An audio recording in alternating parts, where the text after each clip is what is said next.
ការស្រឡាញ់របស់ខ្ញុំគឺស្រឡាញ់ត្រង់សេវាកម្មជាងហើយនឹងវាធ្វើការរហ័សជូនបងប្អូនហើយនឹងស៊ីប្រេងតិច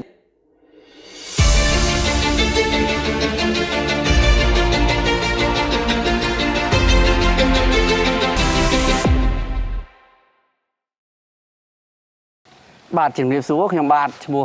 តូចវណ្ណុយបុរសនៅភូមិកោះក្អែកឃុំកំពង់ហាវស្រុកកំពង់លែងនៅខេត្តកំពង់ឆ្នាំងយើងបាទជាបឋមយើងណែនាំពីត្រាក់ទ័រ John Deere 5065E នេះខ្ញុំទិញឆ្នាំ023 5055E នេះខ្ញុំទិញឆ្នាំ2025ខ្ញុំមានទំនុកចិត្តលើ John Deere នឹង 100% ហ្មងការប្រើប្រាស់របស់វាល្អប្រើទី1សន្សំសំចៃប្រេងទី2ធ្វើការបានលឿនរហ័សទាន់ចិត្តបងប្អូនកសិករយើងហ្នឹងហើយក៏ដូចជាវេទនាប្រើលើប្រេងលើសេវាកម្មជាងគាត់ពីពេញវាអីគាត់តែងតែសួរសុខទុក្ខយើងរហូតមិនដែលអាក់ខាននៅអាទិត្យណាទេបាទចំណុចដែលខ្ញុំស្រឡាញ់ជាវាគឺធន់នឹងវាមិនសូវខូចមិនសូវអីដូចត្រាក់ទ័រគេផ្សេងទៀតទេបាទបើខ្ញុំធ្លាប់កាន់ត្រាក់ទ័រគេផ្សេងទៀតវាមើលទៅឃើញវាខូចច្រើនណាស់ដល់ពេលមកកាន់មកវាស្រឡាញ់ហ្មងស្រឡាញ់ហើយបានទិញ65ហើយឥឡូវបានទិញឈានចូលដល់55មួយគ្រឿងទៀតបាទការស្រឡាញ់របស់ខ្ញុំគឺស្រឡាញ់ត្រង់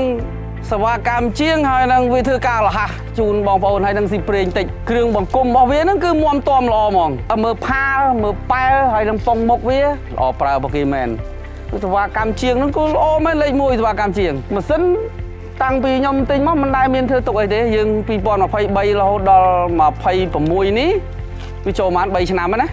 3ឆ្នាំជិត4ឆ្នាំទៀតឥឡូវ3ឆ្នាំជាងណាមិនដែលស្គាល់ធ្វើទុកថាអូរើម៉ាស៊ីនរើកូនជ្រូករើអីទេអត់ទេគឺល្អរបស់គេមែនការងារយើងដូចជាទៅស្រែចុះដីទឹកក៏ត្រូវចុះមកដីចំការក៏ត្រូវវាត្រូវទាំងអស់និយាយរួមមក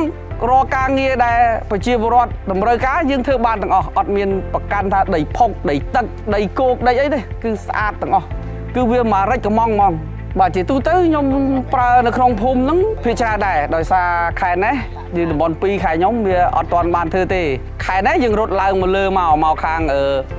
ដូចជាជំនាពោធិ៍សាត់ពួកអីយើងមកណាមកជួដលងជួអីគេជួចំការចន្ទីជួចំការស្វាយអីគេអញ្ចឹងណាដល់ខែ3ខែ4យើងទៅជួដីស្រែដីចការយើងដើម្បីធ្វើស្រែវិញធម្មតាធ្វើការវិលជុំហ្មងនិយាយរួមគ្មានពេលទនេមើលបើមានពេលទនេប៉ុណ្ណឹងប៉ុន្តែនៅតែស្អាតដែរខ្ញុំគ្រាន់តែផ្ដាំដល់បងប្អូនដែលចង់ប្រើត្រាក់ទ័រ John Deere ឬក៏ត្រាក់ទ័រអីបើយល់របស់ខ្ញុំឲ្យប្រើត្រាក់ទ័រ John Deere ទៅទី1ល្អប្រើទី2ដូចខ្ញុំនិយាយខាងដើមសេវាកម្មជាងគ្រាន់តែប្រម៉ូសិនគ្រឿងបន្លាស់ហ្នឹង2100ម៉ោងបាត់ហើយតាំងពីបានពួកវាមកជីវភាពយើងក៏ធូរធារម្យ៉ាងដែរ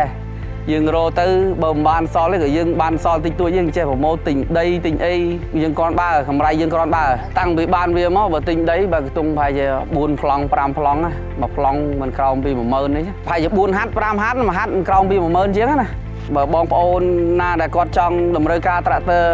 ចង់ប្រើសូមតារើសយកត្រាក់ទ័រ John Deere នេះពិតជាល្អប្រើរបស់គេមែនត្រាក់ទ័រ John Deere ជាទំនុកចិត្តរបស់លោកអ្នកនាំចូលនឹងចែកចាយផ្ដាច់មុខដល់ក្រុមហ៊ុន RMA Cambodia